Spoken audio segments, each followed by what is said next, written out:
Hey guys, it's Allie with Answers. I hope that you're having a fantastic day. If this is your first time watching one of my videos, welcome. And if you've been here before, welcome back. It's good to see you again. If you haven't yet, I hope that you will subscribe. And of course, I would love to hear your comments and I covet your thumbs up. So thank you so much.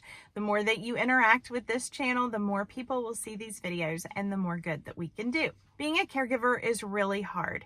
In modern medicine, we have so many choices of things that we can do to help a person as they age. Sometimes caregivers find themselves at a fork in the road. The path of being a caregiver is really difficult, and it is lined with choices, difficult choices. Choices about whether or not to stay on a medication, whether or not to try a new medication, whether or not the side effects that might be happening from a medication are worth being on it. And that's not even talking about getting a diagnosis of cancer, for example, after you have a diagnosis of dementia. How much treatment do you want to do? How much treatment does your loved one want? How much treatment do you want to go through? What kind of choices do you have, and which are the best choices? There is no easy answer. Unfortunately, today we have an infinite amount of choices that as families and as caregivers we have to make, and it feels a lot of times like it's all on us, because it is. Because a doctor can make recommendations, but if you don't like that doctor, you can go to a different doctor. If your doctor won't make the choice that you want to make, you can change doctors. You can go to a different hospital if you have one in your area. So we really do have a lot of choices, and it is so stressful. It is so heavy, and I honor you and I respect you for just being a caregiver and going through this day by day.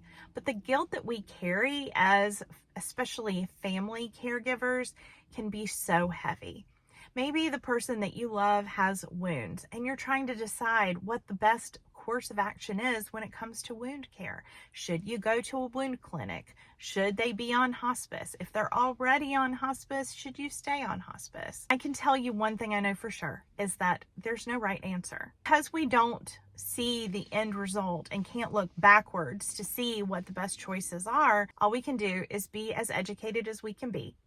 Make the best choices based on the information that we have, and also honor the wishes of the person that we love. So if that person has always said, if I ever get cancer, I don't want to have cancer treatment, well, it's an easier decision not to treat cancer if you've had that conversation before. If your loved one can still have these kinds of conversations, I invite you to have the difficult conversations while you can. There's no way to alleviate caregiver guilt 100%. The more that you've had conversations in the past about what their choices might be, the better you will be armed to make those choices. If you don't have a doctor who's helping you and supporting you through this, if they don't have a social worker that they are referring you to that is really helpful, if you don't have a care manager who can assist you, you need support.